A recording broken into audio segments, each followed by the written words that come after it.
Hello friends, welcome to our channel ஸ்கைபிஎன்சி.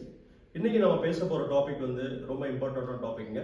அதாவது வந்து நம்ம வீடுகளில் காம்பவுண்ட் வாலில் நிறைய கிராக்ஸ் பார்த்துருக்கோம். அந்த கிராக்ஸில் பார்த்தீங்கன்னா ஹாரிசான்டல் கிராக் இருக்கும், சில இடத்துல வெர்டிகல் கிராக் இருக்கும், சில இடத்துல வாலே வந்து ரொம்ப பெருசாக வந்து கிராக் வந்துருக்கும்.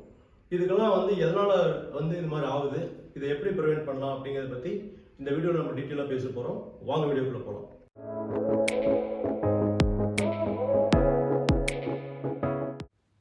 ஹலோ ஃப்ரெண்ட்ஸ், இப்போ நீங்கள் பார்த்துட்ருக்க வீடியோ ஒரு வீடோடைய காம்பவுண்ட் வால் நம்ம வந்து பார்த்துட்ருக்கோம்.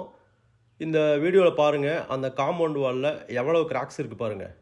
ஒரு இடத்துல வந்து வெர்டிக்கல் கிராக் இருக்குது, அந்த இடத்துல பாருங்கள் ரெண்டாக செவரு வந்து பயங்கர கிராக் தெரியுது. இன்னொரு இடத்துல பார்த்தீங்கன்னா அப்படியே வந்தீங்கன்னா உங்களுக்கு ஹாரிசான்டல் கிராக் அப்படியே தெரியுது. இந்த ஹாரிசான்டல் கிராக் அப்படியே த்ரூ அவுட் த லென்த்து, அப்படியே அந்த காம்பவுண்டோட ஃபுல் லென்த்துக்கு வந்து இந்த கிராக் ஃபார்ம் ஆகிருக்கு பாருங்கள். எவ்வளோ தூரம் கிராக் போயிருக்கு பாருங்கள். ஸோ இது வந்து என்ன காரணம்னு கேட்டிங்கன்னா, கீழே வந்து நம்ம வந்து ஃபவுண்டேஷன் டிசைன் பண்ணும்போது ப்ராப்பராக பண்ணாமல் ஒர்க்மேன்ஷிப் சரியாக பண்ணாதனால இந்த மாதிரி கிராக் வருதுங்க. ஸோ நார்மலாக இந்த மாதிரி காம்பவுண்ட் வால் பண்ணுறப்போ நீங்கள் வந்து ஒரு காம்பவுண்ட் வால் ஹைட்டு பேஸ் பண்ணி வந்து பீம் டிசைன் பண்ணணும். கீழே போடுற பிளிந்து பீம் ஆகட்டும், மேலே போடுற சில் பீம் ஆகட்டும், இதெல்லாம் ப்ராப்பராக பண்ணலன்னா இந்த மாதிரி கிராக் வரும்.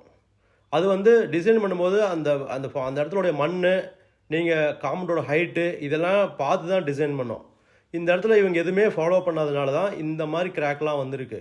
ஸோ அதனால் ஏதோ நம்ம வந்து காம்பவுண்ட் வால் தான் பண்ணுறோன்னு சொல்லிட்டு ஏதோ ஒரு கல்லை வாங்கி இந்த மாதிரி கட்டினா ஒரு 10 வருஷம் 5 வருஷத்தில் இந்த மாதிரி கிராக் வரும். இந்த இடத்துல வந்து நிறைய பேருக்கு ஒரு அவேர்னஸ் வர்றது கிடையாது. ஸோ அதை வந்து அதுக்காக தான் நாங்கள் இந்த வீடியோ இதெல்லாம் காமிக்கிறோம் உங்களுக்கு. ஸோ இந்த பாருங்கள் எவ்வளோ தூரம் கிராக் போயிருக்கு பாருங்கள்.